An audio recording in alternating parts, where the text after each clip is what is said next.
Assalamu Walaikum. Hello friends, how are you? Welcome back to my another video. In this video, I am going to show you how to align table to top in Apple Keynote. Let's get started. At first, open your Chrome browser, then open your Keynote presentation.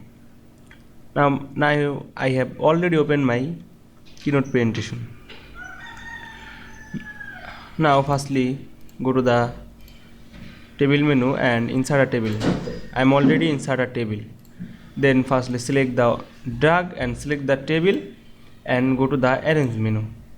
Now here are align drop down menu. Now click this and you can see here are align top to table menu.